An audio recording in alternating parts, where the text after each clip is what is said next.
ঘুম থেকে উঠে মানুষ নামাজ কালাম পড়ে আল্লাহর নাম নেয়। একজন আছেন উনি প্রথমে আমার নাম নেন। মির্জা আব্বাস মির্জা আব্বাস মির্জা আব্বাস মির্জা আব্বাস মির্জা আব্বাস মির্জা আব্বাস মির্জা আব্বাস। আজকের বাংলাদেশের সবচেয়ে বড় বিনোদনের নাম ঢাকা ৮ আসন। নানা নাতির বয়সী দুই প্রার্থী প্রতিদিনের প্রচারণায় যে বাকযুদ্ধ চালাচ্ছে তাতে ভোটার কতটা আকৃষ্ট হয় তা নিশ্চিত না হওয়া গেলেও সারা দেশের মানুষ ব্যাপক বিনোদন পাচ্ছে। এবার বিএনপি মনোনীত প্রার্থী মির্জা আব্বাস এবং এনসিপির মনোনীত প্রার্থী নাসির উদ্দিন পাটোয়ারি এই আসন থেকে লড়ছেন। সামাজিক যোগাযোগ মাধ্যমে তাদের কথাবার্তা এরই মধ্যে ভাইরাল। এমনকি এদের কাদা ছোড়াছুড়ি থেকে অনুপ্রাণিত হয়ে তৈরি হয়েছে একাধিক মিম ও স্যাটায়ার ভিডিও গেম, যা সামাজিক যোগাযোগ মাধ্যমে বেশ সাড়া ফেলেছে। আমি একটা ডিরেক্ট বড় একটা সন্ত্রাসীর বিরুদ্ধে দাঁড়ায় গেছি, এটা মনে হয় লাইফে আমি ভুল করে ফেলছি। বয়স হিসেবে আব্বাস ও পাটোয়ারির সম্পর্ক অনেকটা নানা ও নাতির মতো। একবার তো মির্জা আব্বাস পাটোয়ারিকে নাতির বয়সী বলেই ফেলেছেন। এরপর থেকে পাটোয়ারি যেন আরও উঠে পড়ে লেগেছে। এক পথসভায় পাটোয়ারি বলেছে, বাংলাদেশে একজন আলেম আছে, নাম আল্লামা মির্জা আব্বাস। আরেকবার এক প্রচারণায় মির্জা আব্বাসকে উদ্দেশ্য করে পাটোয়ারি বলেন, পাকিস্তানে একজন গ্যাংস্টার আছে, নাম দাউদ ইব্রাহিম, বাংলাদেশেও আছে একজন মির্জা আব্বাস। পাকিস্তানের একজন গ্যাংস্টার আছে দাউদ ইব্রাহিম, তো ঢাকা ৮-এ এই ধরনের দাউদ ইব্রাহিমরা চলে এসেছে।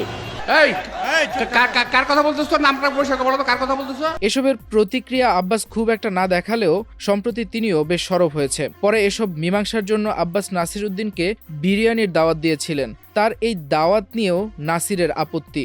নাসির বলেন, জীবন নিয়ে ভয়ে আছি, আগে ডাকতো বেটা কই আছস, এখন বলে বিরিয়ানি খাওয়াবো। এসব দাওয়াতকে নাসির মনে করেন প্রচ্ছন্ন হুমকি হিসেবে। চা খান, নাস্তা খান, বিরিয়ানি খান, সব খাবো। জীবনের নিরাপত্তার হুমকিটা আছে, এখন বলে বিরিয়ানি খাওয়াবে, এটা বলে ডাকতে চায়। নাসিরের এসব কর্মকাণ্ড দেখে মির্জা আব্বাস শেষমেশ বলেন, একজন আছে সে খালি উল্টাপাল্টা বলে, পায়ে পাড়া দিয়ে ঝগড়া করতে চায়। খালি উল্টাপাল্টার কথা কয়, মানে পায়ে পাড়া দিয়ে ঝগড়া করতে চায়। তাদের এসব দেখে দর্শকরা পাচ্ছে বেশ বিনোদন। এমনকি তৈরি হয়েছে মিমস সহ বেশ কয়েকটি গেমগুলোতে ঢাকা শহরের রাজপথ ভার্চুয়াল দৃশ্যে উঠে এসেছে।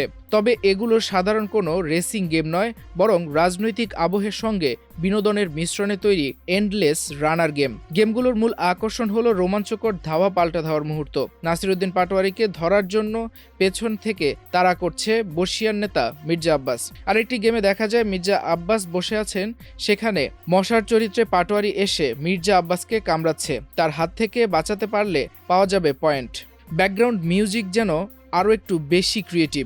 সেগুলোতে শোনা যাচ্ছে একে অপরকে নিয়ে করা মন্তব্যগুলো। খেলোয়াড়দের লক্ষ্য হলো মির্জা আব্বাসের হাত থেকে বাঁচাতে সর্বোচ্চ দূরত্ব অতিক্রম করা এবং পথে থাকা কয়েন বা পয়েন্ট সংগ্রহ করা। এই ডিজিটাল উদ্যোগটি বর্তমান রাজনীতি ও বিনোদনকে মিশিয়ে তরুণ প্রজন্মের কাছে পৌঁছে দিতে তৈরি করা হয়েছে।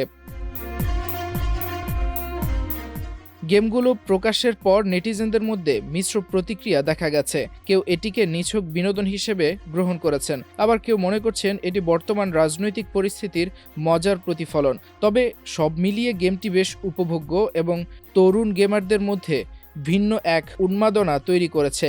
ডিজিটাল বিনোদনের এই নতুন রূপ রাজনীতি ও প্রযুক্তির মিলনের এক নতুন দিক উন্মোচন করেছে।